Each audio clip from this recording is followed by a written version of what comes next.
Mga balitang consumer at kalakalan naman, doble-doble ang itinaas ng presyo ng ilang bilihin sa mga palengke sa Cebu. Ang luya kasi mula sa dating 60 hanggang 100 piso kada kilo, pumapalo na sa 250 piso.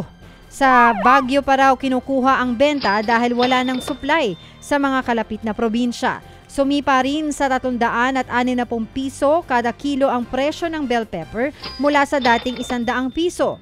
Ang Chinese petchay naman pumapalo na ng 120 piso mula sa dating 30 pesos. Habang nasa 100 piso naman ang repolyo mula sa dating 20 pesos.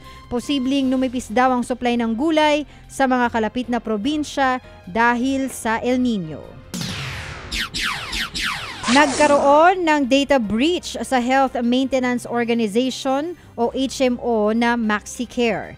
Ayon sa National Privacy Commission, nakatanggap ito ng notification pasado alas 12 ng tanghali noong June 16.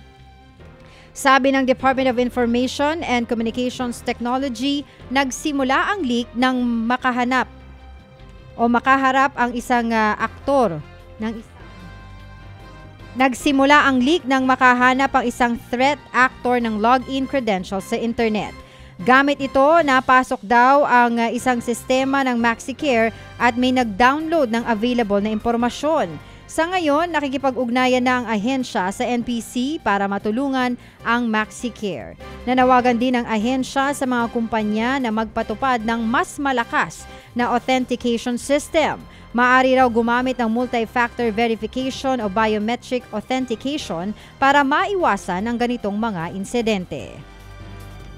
Samantala, pinapayagan naman na ng National Economic and Development Authority o NEDA ang paggamit ng e-signatures para mapabilis ang pagproseso ng mga permit na kailangan ng mga flagship infrastructure projects. Nilimitahan na rin ng NEDA sa 3 ang bilang ng required signatories sa mga dokumento. Ang mga direktang nangangasiwa sa proyekto o yung mga ahensya na may hawak ng proyekto.